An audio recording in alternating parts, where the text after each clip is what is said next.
Kalau Kaisang tidak berani berbicara, tidak berani muncul di media, ya mungkin dia ngerasa tidak aman, dia ngerasa tidak ada orang yang siap backup dia untuk lolos dari kasus ini.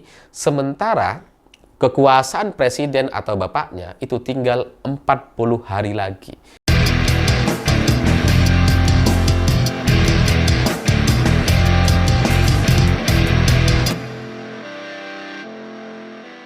Selamat malam semuanya. Hari ini teka-teki keberadaan Kaisang sudah resmi dijawab oleh Raja Juli Antoni. Karena menurut Raja, Kaisang ini sudah berada di Jakarta di Indonesia sejak tanggal 28 Agustus yang lalu. Artinya, Kaisang sudah seminggu berada di Jakarta atau Indonesia. Dan kita semua nggak tahu.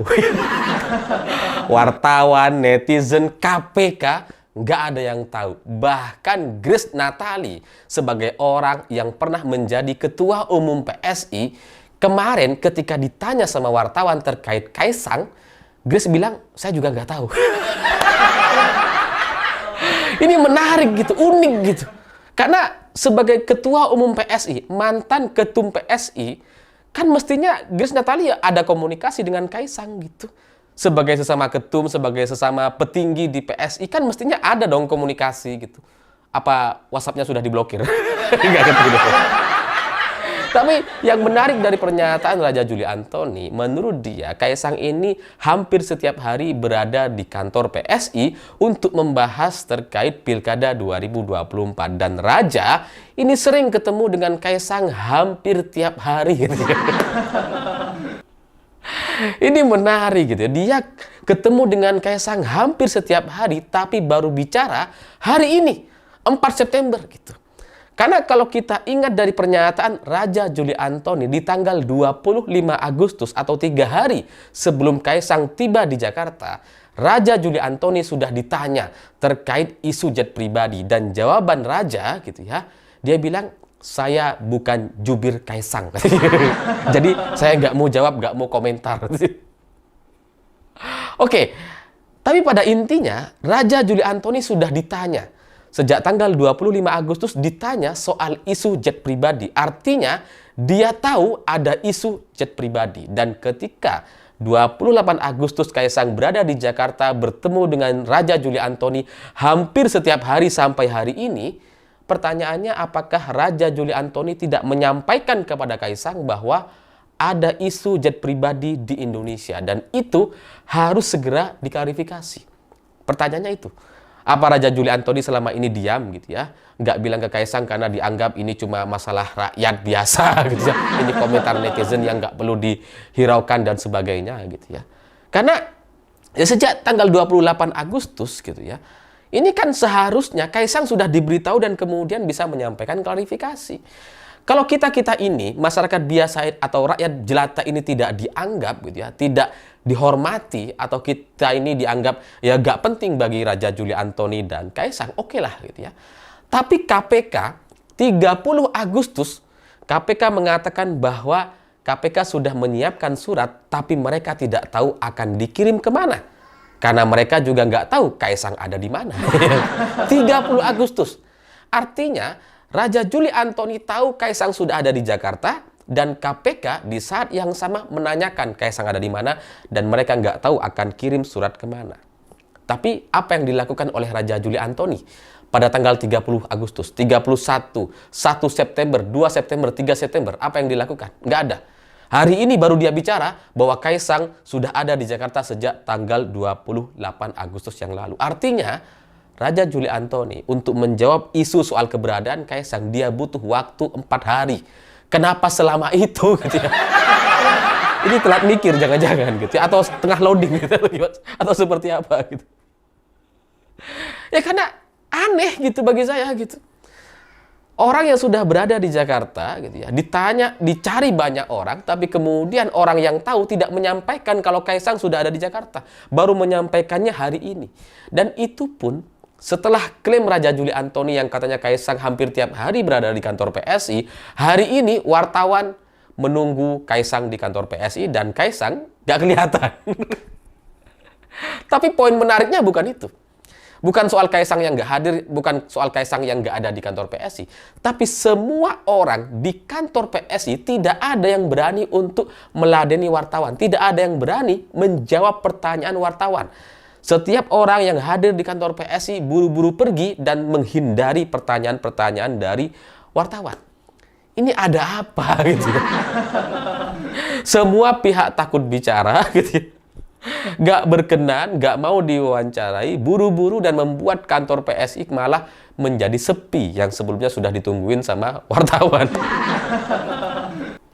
Jadi ketika Kaisang sudah seminggu berada di Jakarta dan kemudian Raja Juli Antoni mendiamkan, orang-orang di sekitarnya tidak ada yang bisa memberitahu Kaisang untuk segera menyampaikan klarifikasi. Ketika KPK sudah berkali-kali menyampaikan bahwa mereka tidak tahu akan kirim surat kemana, tidak tahu keberadaan Kaisang ada di mana, tapi orang di sekitar Kaisang itu tidak ada yang mau memberitahu Kaisang itu sendiri untuk menyampaikan klarifikasi atau setidaknya menemui wartawan dan menjawabnya gitu.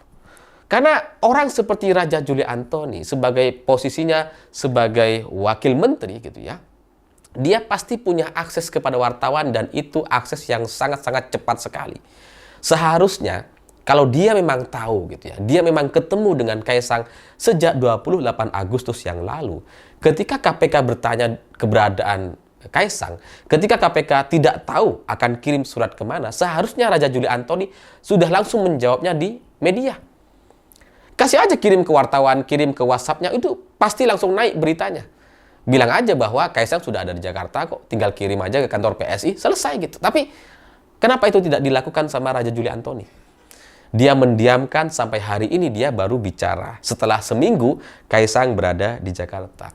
Jadi bagi saya, apa yang sudah terjadi selama seminggu terakhir ini, 2 minggu terakhir ini terkait isu penggunaan jet pribadi yang digunakan oleh Kaisang dan istri ke Amerika, itu sudah menjadi suatu isu yang kebenarannya itu sangat sulit untuk dibantah.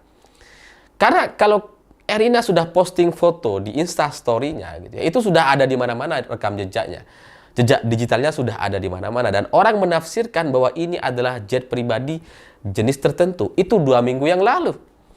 Tapi hari ini orang-orang tidak hanya menduga gitu, tapi sudah sampai kepada level meyakini bahwa ini adalah jet milik Garena, jenisnya ini, nomornya segini. Sudah jelas gitu. Orang-orang sudah sampai kepada level meyakini bahwa ini benar-benar adalah jet pribadi yang digunakan oleh Kaisang. Bahkan pemiliknya sudah terkonfirmasi. Jenisnya spesifik sudah terkonfirmasi. Jadi ini adalah sebuah kebenaran yang hari ini menjadi sangat sulit sekali untuk dipatahkan. Terlalu matang rasanya isu ini untuk kemudian dijelaskan bahwa enggak kok, kita enggak pakai jet yang itu gitu ya. Kita pakainya jet yang ini. Terlalu matang karena beritanya sudah ada di mana-mana.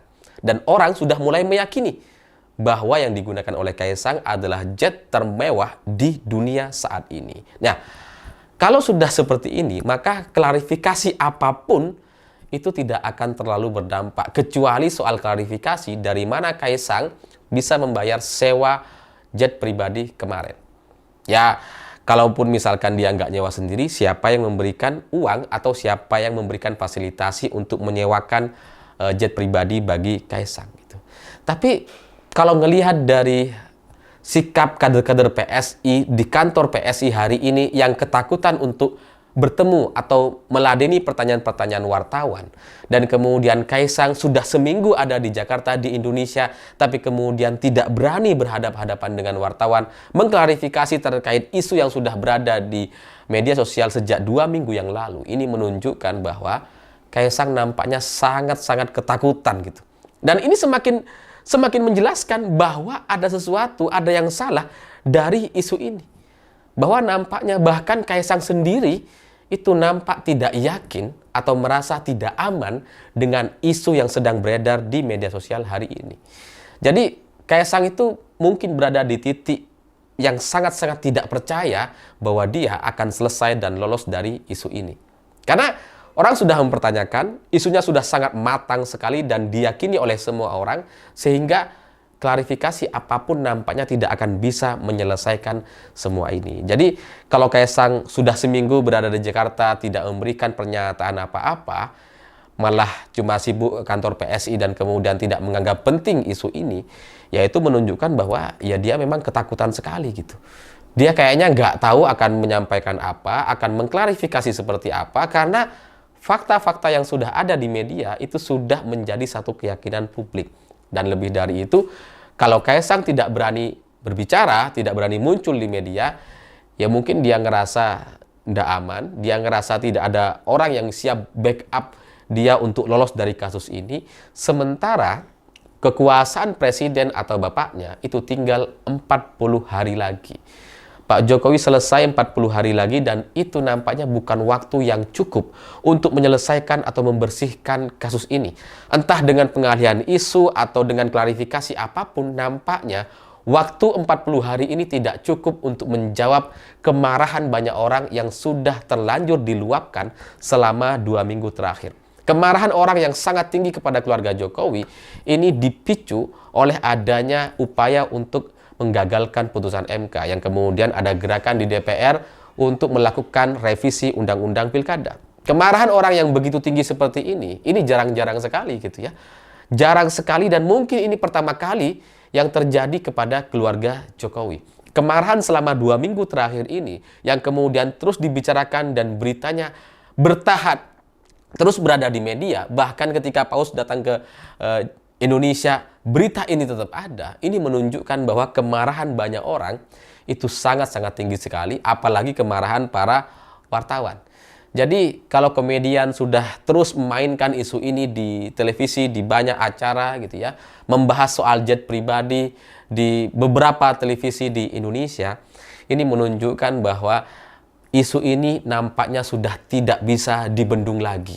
Dan 40 hari gitu ya, ini waktu yang sangat-sangat kecil sekali, waktu yang sangat cepat sekali untuk menyelesaikan kasus ini. Karena kalau seandainya Kaisang dipanggil ke KPK dan kemudian diklarifikasi nggak ada masalah apa-apa, saya bisa pastikan bahwa itu justru akan membuat kemarahan orang jadi jauh-jauh lebih tinggi. Karena nggak bisa ini kemudian dianggap nggak ada apa-apa. Karena semua orang sudah meyakini itu. Sehingga klarifikasi jawabannya harus jauh-jauh lebih logis dibandingkan kemarahan orang hari ini yang bertanya, ini Kaisang sewa jet pribadi dari mana? Kalau ngeles bahwa ini uang pribadi, itu tidak sesuai dengan profilnya.